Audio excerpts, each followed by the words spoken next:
മഴത്തോര മുമ്പേ സീരിയലിലേക്ക് എല്ലാവർക്കും സ്വാഗതം. അങ്ങനെ വൈജയന്തിയാണെങ്കിൽ തീരുമാനം എടുക്കുന്നുണ്ട്. ഇനി എന്തായാലും അങ്ങോട്ടേക്ക് തന്നെ പോവാമെന്ന്. എന്തായാലും വൈജയന്തിക്ക് ഒരു കാര്യം ഉറപ്പാവുകയും ചെയ്യുന്നുണ്ട്. തന്നെ പേടിച്ച് അലീന അവിടെ നിന്ന് പോയല്ലോ എന്ന് വിചാരിക്കുകയും ചെയ്യുന്നുണ്ട്. അങ്ങനെ വീട്ടിലേക്ക് ഫോൺ ചെയ്യുന്നുണ്ട്. ഫോൺ ചെയ്തപ്പം രോഹിത്തായിരുന്നു എടുത്തത്. രോഹിത് ചോദിക്കുക, ഇത്രയും ദിവസം ഇല്ലാത്തൊരു വിളിയാണല്ലോ, ഇപ്പം ഞങ്ങളെ ഓർമ്മയുണ്ടോ എന്നൊക്കെ ചോദിക്കുന്നുണ്ട്. ഇത് കേട്ടിട്ട് വൈജയന്തി പറയുക, ഞാനൊരു കാര്യം അന്വേഷിക്കാനാണ് വിളിച്ചത്. ആ അലീന അവൾ അവിടെ നിന്ന് പോയായിരുന്നോ എന്നൊക്കെ ദേഷ്യത്തോട് ചോദിക്കുന്നുണ്ട്. ഇത് ചോദിക്കാനാണോ വിളിച്ചത്? ഒന്നാതെ ഇവിടെ നിന്നപ്പോഴത്തേക്ക് ഒരു സമാധാനം കൊടുത്തില്ല, ഇപ്പം എന്തിനാ ഇങ്ങോട്ട് കിടന്ന് വിളിക്കുന്നേ എന്നൊക്കെ ചോദിച്ച് ദേഷ്യത്തോട് ചോദിക്കുന്ന കണ്ടിട്ട് വൈജയന്തിക്ക് സങ്കടം വരുന്നുണ്ട്. അപ്പോഴത്തേക്കും വൈജയന്തി ചോദിക്കുക, നിനക്കാണെങ്കിൽ ഇപ്പോൾ എന്നെക്കാളും വലുതാണോ അവള്? ഇന്നലെ വന്ന അവള് ഞാൻ എന്ത് പറയണമെന്ന് എനിക്കറിയില്ല എന്നൊക്കെ പറയുന്നുണ്ട്. എനിക്കൊന്നും കേൾക്കണ്ട, ഇനി എപ്പോഴാണെന്ന് വെച്ചാൽ ഇങ്ങോട്ട് വന്നാൽ മതി. എന്തായാലും അമ്മയുടെ ആഗ്രഹം പോലെ ഇവിടെ നിന്ന് പോയി കിട്ടിയല്ലോ അല്ലേ എന്നൊക്കെ ചോദിക്കുന്നുണ്ട്. ഇത് അറിയാൻ വേണ്ടി തന്നെയാണ് ഞാൻ വിളിച്ചത്. എന്തായാലും അവൾ പോയല്ലോ, ആ നാശം എന്നൊക്കെ പറയുന്നുണ്ട്. ഇത് കേട്ടതും ദേഷ്യത്തോടെ രോഹിത്തും പറയുന്നുണ്ട്, ഫോൺ വഴി തന്നെ പറയുക, ഞാനാണെങ്കിൽ ആദ്യമേ അമ്മയടുത്ത് പറഞ്ഞതാ, ഇനിയാണെങ്കിൽ ഒരക്ഷരം ഇതിനെക്കുറിച്ച് മിണ്ടരുതെന്ന്. എന്നിട്ട് വീണ്ടും വഴക്ക് പറയുന്നില്ലേ, ഇവിടെ നിന്ന് പോയൊരു സമാധാനം കൊടുക്കില്ലേ? എന്തായാലും ഞാൻ വെക്കുക, എനിക്കൊന്നും പറയാനില്ല എന്നൊക്കെ പറഞ്ഞിട്ട് ഫോൺ കട്ടാക്കുന്നുണ്ട് രോഹിത്ത്. അങ്ങനെ ബബിതയുടെ അടുത്തും കൃഷ്ണയുടെ അടുത്തും എല്ലായിടത്തും ഇങ്ങനെ ആലോചിക്കുന്നുണ്ട്, അമ്മയ്ക്ക് എന്താ ഇത്ര വൈരാഗ്യം തോന്നാൻ കാരണം? അത് അച്ഛൻ്റെ മോളാണെന്ന് അറിഞ്ഞിട്ടാണോ എന്നൊക്കെ ചോദിക്കുന്നുണ്ട്. അതല്ലെന്ന് സത്യം അറിഞ്ഞിട്ടും ഇങ്ങനെയാണ് പ്രതികരണമെങ്കിൽ അമ്മയ്ക്ക് എന്തോന്നില്ലാത്ത ഒരു ദേഷ്യം ആ ചേച്ചിയിലുണ്ട് എന്നൊക്കെ ബബിത പറയുകയും ചെയ്യുന്നുണ്ട്. അങ്ങനെ ഫോൺ വെച്ച ശേഷം ചോദിക്കുന്നുണ്ട് വൈജയന്തിയുടെ അടുത്ത്, ആരെയാണ് വിളിച്ചത്? അത് ഞാൻ വീട്ടിലിട്ടാ എന്ന് പറയുന്നുണ്ട് കമലയുടെ അടുത്ത്. അങ്ങനെ കമല ഒരു ഉപദേശം കൊടുക്കുന്നുണ്ട്, എന്തായാലും ഇനി അവൾ ആ വീട്ടിൽ വന്നാൽ നീ കയറ്റരുത്. എന്തായാലും അറിയാലോ, നമ്മുടെ എല്ലാവരും കുടുംബം നശിപ്പിച്ചവളാണ് അവൾ. ഞങ്ങളെ ഇവിടുത്തെ ആയിരുന്നാലും നിൻ്റെ അവിടുത്തെ ആയിരുന്നാലും. അതുകൊണ്ട് അവളെ ഒരിക്കലും നീ ഇനി വീടിനകത്ത് കയറ്റി ചെയ്യരുത് എന്നൊക്കെ പറയുന്നുണ്ട്. ഇത് കേട്ടതും വൈജയന്തി പറയുക, എനിക്ക് ആരെ ഉപദേശമൊന്നും വേണ്ട, എനിക്ക് മനസ്സിലാവും എന്നെ സഹായിച്ചവരാരൊക്കെയാണെന്ന്. ഒരു വീഴ്ചയുണ്ടാകുമ്പോൾ ചിരിക്കുന്നവരാണല്ലോ, അത് ചേട്ടത്തിയായിരുന്നാലും ശരി തന്നെയാണ്. അങ്ങനെ ഉണ്ടായിരുന്നിട്ടുള്ളൂ, എനിക്കെല്ലാം മനസ്സിലാവും എല്ലാവരെയും. ഇത് കേട്ടിട്ട് കമല പറയുന്നുണ്ട്, അത് സഹോദരന്മാരായിരുന്നാലും ശരി തന്നെയാണ്. വൈജയന്തിയെ ഇപ്പോൾ സപ്പോർട്ട് ചെയ്യുന്നതാണെങ്കിലും പിന്നെ ഒരു ജീവിതത്തോട് അടുക്കുമ്പോഴത്തേക്കും എന്തായാലും അവർ കൂടെ കാണില്ല, അതാദ്യം മനസ്സിലാക്കണം. അങ്ങനെ മാത്രമേ ഞാൻ നിൻ്റെ അടുത്ത് പറഞ്ഞിട്ടുള്ളൂ. എന്തായാലും എൻ്റെ അടുത്ത് ദേഷ്യം തോന്നേണ്ട ഒരു കാര്യമില്ല, എനിക്കിനി ഒന്ന് കേൾക്കണ്ട ചേട്ടത്തി എന്ന് പറയുന്നുണ്ട് കമലയുടെ അടുത്ത് വൈജയന്തി. ഇത് കേട്ടതും എത്ര പറഞ്ഞിരുന്നാലും ഉപദേശം കൊടുത്താലും നന്നാത്തവളല്ലേ, പിന്നെ ഇനിയിപ്പം പറഞ്ഞിട്ട് ഒരു കാര്യമില്ല, അവൾ നന്നായി അവൾക്ക് കൊള്ളാം എന്നൊക്കെ പറഞ്ഞിട്ട് കമല പോകുന്നുണ്ട്. പോയത് അമ്മയുടെ റൂമിലോട്ടാണ്. അങ്ങനെ പോയിട്ട് വൈജയന്തി അമ്മയടുത്ത് പറയുന്നുണ്ട്, നിങ്ങളൊരു കാര്യം അറിഞ്ഞായിരുന്നോ?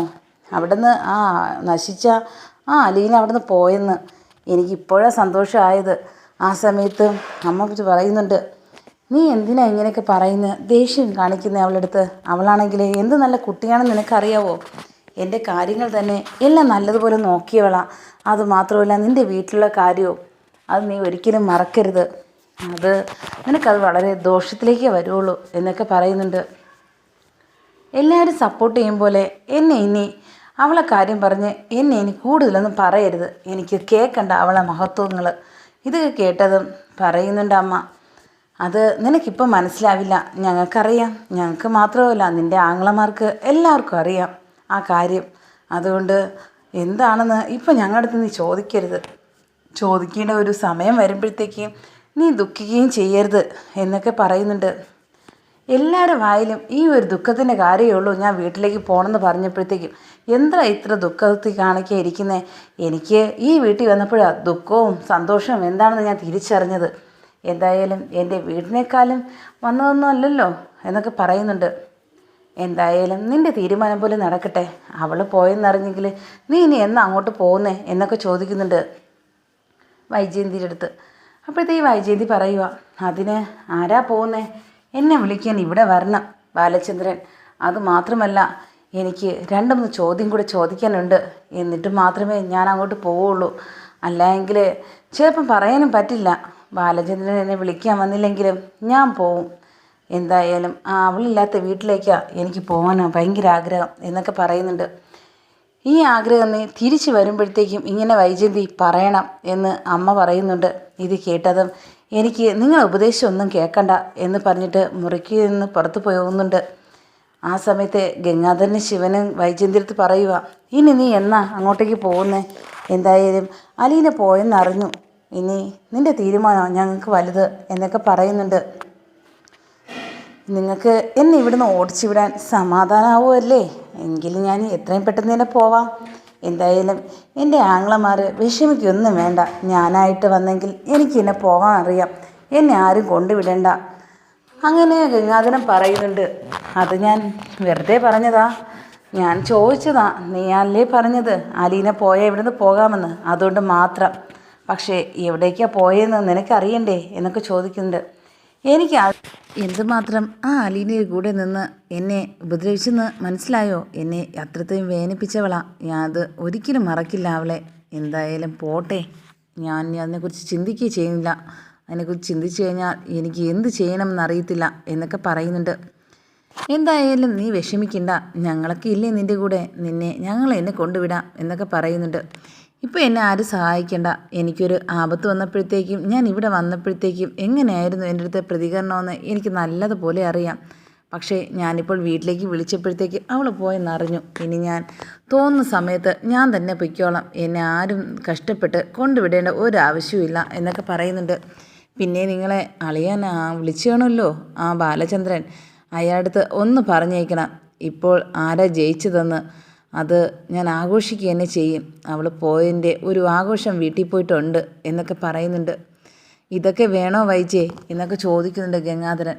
പിന്നെ ഇതൊക്കെ വേണം. എൻ്റെ സങ്കടത്തിൻ്റെ കാരണമായവൾ അവിടെ നിന്ന് പോയതുകൊണ്ട് നല്ല ആഘോഷമായിരിക്കും ഞാൻ അവിടെ പോയി നടത്താൻ പോകുന്നത്. നിങ്ങൾ നോക്കിക്കോ, നിങ്ങളെ ഞാൻ വിളിക്കാം എന്നൊക്കെ പറയുന്നുണ്ട്. ഇത് കേട്ടതും പറയുക, ഞങ്ങൾ വരേണ്ടി വരും, പക്ഷേ ആഘോഷമായിട്ടല്ല, വേറെ എന്തെങ്കിലും ആവശ്യത്തിനായിരിക്കും കേട്ടോ വൈജയ് എന്നൊക്കെ പറയുന്നുണ്ട്. ഇത് കേട്ടതും പറയുന്നുണ്ട് വൈജയന്തി, എപ്പോഴും പറഞ്ഞെന്നാലും എന്തെങ്കിലും കാരണം പറഞ്ഞ് നിങ്ങൾ മുടക്കാനേ നോക്കുകയുള്ളൂ. നല്ല ഒരു കാര്യം പോലും പറഞ്ഞത് ഞാൻ കേട്ടിട്ടില്ല.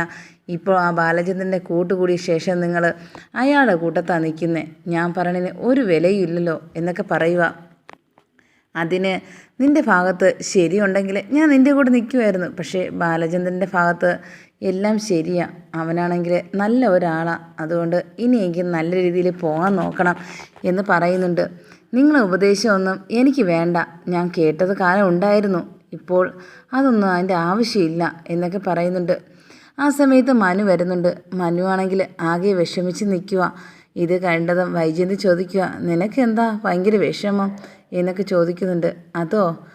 അത് ഒന്നുമില്ല എന്നൊക്കെ മനു പറയുന്നുണ്ട്. ഇല്ല, അവൾ പോയതിൻ്റെ വിഷമമായിരിക്കും അല്ലേ? എന്തായാലും പോട്ടെ, എല്ലാവർക്കും ഒരു സമാധാനമാവുമല്ലോ എന്നൊക്കെ പറയുന്നുണ്ട്. എന്തിനാ ആൻറ്റി ഇങ്ങനെയൊക്കെ പറയുന്നത്? നിങ്ങൾക്കാണെങ്കിൽ എന്ത് ദ്രോഹമോ ചെയ്തത്? എനിക്കാണെങ്കിൽ സങ്കടമുണ്ട്, ശരിയാ. പക്ഷേ എന്നാലും ഒരു കാര്യം നിങ്ങൾ മനസ്സിലാക്കണം, ഒരു സത്യമുണ്ട്. അത് എന്നാ അത് പുറത്ത് വരുന്നതെന്നറിയില്ല. ആ സമയത്ത് നിങ്ങൾ ഒരുപാട് ദുഃഖിക്കും കേട്ടോ എന്നൊക്കെ പറയുന്നുണ്ട്. നീ എന്തിനാ എന്നെ ശപിക്കുകയാണോ ചെയ്യുന്നത്? എന്നെ എല്ലാവരും കൂടെ ശപിച്ച് എന്നെ ഇവിടെ ആക്കിയല്ലോ. ഇനിയും നിങ്ങൾക്ക് ഏത് തരത്തിലാണ് എന്നെ തോൽപ്പിക്കാനാണ് നിങ്ങൾ പോകുന്നത് എന്നൊക്കെ ചോദിക്കുന്നുണ്ട്. നീ എന്താ വൈജയ് ഇങ്ങനെ പറയുന്നത് എന്ന് ഗംഗാധരൻ ചോദിക്കുന്നുണ്ട്. പിന്നെ അല്ലാതെ അവളെ കാര്യം പറഞ്ഞപ്പം ഇവൾ എന്തിനാ എൻ്റെ അടുത്ത് ദേഷ്യപ്പെടുന്നത്? അവൾ ആരാ ഇവൻ്റെ? എന്തായാലും ഇനി ഇവിടെ നിന്നിരുന്നെങ്കിൽ ഈ വീട്ടിൽ അവൾ വന്നേനെ എന്നൊക്കെ പറയുകയായിരുന്നു. ഇത് കേട്ടത് ശിവൻ പറയുക, അതെങ്കിൽ എനിക്ക് സന്തോഷമുള്ള കാര്യമാണ്. ഞാൻ നല്ലതുപോലെ ഈ വീട്ടിൽ തന്നെ ആ കുട്ടിയെ താമസിപ്പിക്കുകയും ചെയ്യുമായിരുന്നു. എൻ്റെ മകൻ്റെ ഭാര്യയായിട്ട് എനിക്ക് ഇഷ്ടം. കേട്ടതും വൈജയന്തി പറയുന്നുണ്ട്, ഇപ്പോൾ എല്ലാവർക്കും അവൾ വലിയ ആളായിരിക്കും, പക്ഷേ എനിക്ക് എന്നും ആ പണ്ടത്തെ വേലക്കാരി തന്നെയാണ്. നിങ്ങൾ ആ കണക്കിന് കണ്ടാൽ മതി അവളെ എന്നൊക്കെ പറയുന്നുണ്ട്. നീ എങ്ങനെയും വിചാരിച്ചോ, പക്ഷേ ഞങ്ങളുടെ ഒരു മോളെ പോലെ ഇപ്പോൾ ഞങ്ങളെ കരുതുന്നത്. അത് നിനക്ക് മനസ്സിലാകുന്ന ഒരു കാലത്ത് ഞങ്ങളെ നീ സപ്പോർട്ട് ചെയ്യുകയുള്ളൂ എന്നൊക്കെ പറയുന്നുണ്ട്. എന്തിനാ ഇപ്പോൾ ഇങ്ങനെയൊക്കെ പറയുന്നത്? ഞാനാണെങ്കിൽ അവൾ പോയതിൻ്റെ സന്തോഷത്തിൽ ഇരിക്കുക, വീണ്ടും അവളെക്കുറിച്ച് പറഞ്ഞിരിക്കുക, എനിക്ക് കേൾക്കണ്ട എന്നൊക്കെ പറഞ്ഞിട്ട് അകത്തേക്ക് പോകുന്നുണ്ട്. ആ സമയത്ത് കമല വന്ന് പറയുക, നിനക്കാണെങ്കിൽ വല്ല കാര്യമുണ്ടോ? അവളുടെ അടുത്ത് കൂട്ടുകൂടി നീ എന്തെങ്കിലും അതും ഇതും പറഞ്ഞു കൊടുത്താ അവൾ ഇങ്ങനെയായിപ്പോയത്. ഇത് കേട്ട് ദേഷ്യത്തിൽ വീണ്ടും കമല പറയുന്നുണ്ട്, ഞാൻ എന്തോ നിങ്ങളെ പെങ്ങളുടെ അടുത്ത് പറഞ്ഞു കൊടുക്കാനാ? എനിക്കാണെങ്കിൽ ഒന്നുമില്ല പറഞ്ഞു കൊടുക്കാൻ. നിങ്ങളല്ലേ മൂന്നുപേരും കൂടെ ഓരോ കൂട്ടും കൂടി ഇരുന്ന് ഓരോ കാര്യം പറഞ്ഞുകൊണ്ടിരിക്കുന്നത്. എന്ത് കാര്യമെന്ന് എനിക്കറിയാവോ എന്നൊക്കെ പറയുന്നുണ്ട്. ആ കാര്യം നീയും അറിയും ഒരു ദിവസം, അപ്പോഴേ നീ മനസ്സിലാക്കുള്ളൂ. ഇനി എൻ്റെ കാര്യമൊന്നും കേൾക്കാനും നിൽക്കണ്ട, നീ പൊയ്ക്കോ എന്നൊക്കെ പറയുന്നുണ്ട്. കമല പറയുക, എന്തായാലും ഞാൻ തീരുമാനിക്കും ഈ വീട്ടിലെ കാര്യങ്ങളെല്ലാം. അങ്ങനെയാണല്ലോ നടന്നുകൊണ്ടിരുന്നത്.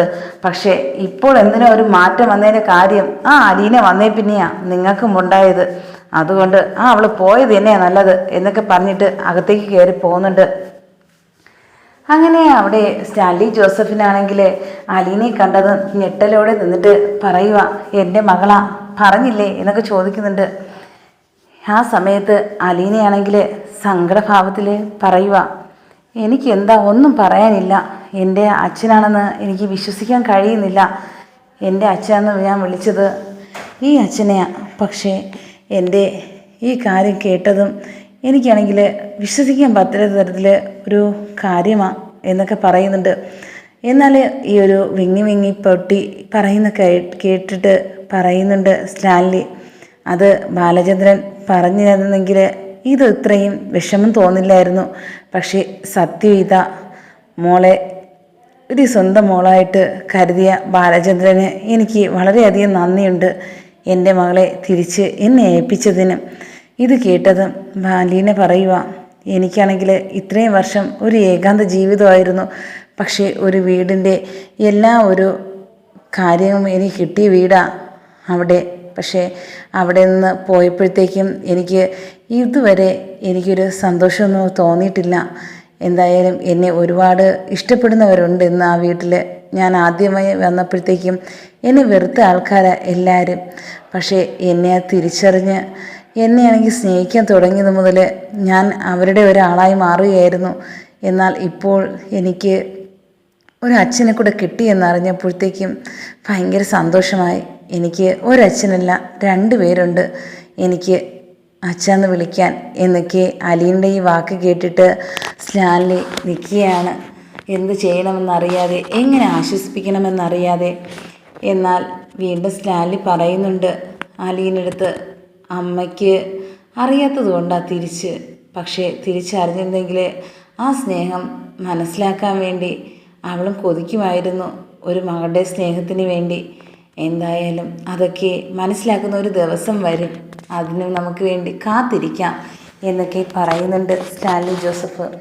ഇത് കേട്ടത് ബാലചന്ദ്രൻ പറയുന്നുണ്ട്, കേൾക്കാൻ വേണ്ടി ഞാൻ അവളെ തന്നെ കേൾപ്പിച്ചു കൊടുക്കാൻ പോയിട്ട് തന്നെയാണ് എൻ്റെ അടുത്ത ജോലി അത് തന്നെയാണ്. എന്നെ ഇത്രയും കാലം ആ വീട്ടിൽ ഒന്നുമില്ലാതെ നിന്ന സമയത്ത് പോലും എൻ്റെ അടുത്ത് ഒരു തരത്തിലുള്ള ഒരു കാര്യം പോലും ഇത്രയും കാലമായിട്ട് എൻ്റെ അടുത്ത് പറഞ്ഞിട്ടില്ല. ഒളിച്ചു വെച്ചു അവളും അവളെ കുടുംബക്കാരും. അതൊക്കെ മാറ്റിക്കൊടുക്കണ്ടേ, എൻ്റെ വിഷമങ്ങൾ തീർക്കണ്ടേ? അതിന് ഞാൻ ഒരു വഴിയേ ഞാൻ കാണുന്നുള്ളൂ. എല്ലാം അവൾ വരുമ്പോൾ തന്നെ തുറന്നു പറയും. അതെനിക്ക് കണ്ട് സന്തോഷിക്കണം എന്ന് ബാലചന്ദ്രൻ പറയുന്നു.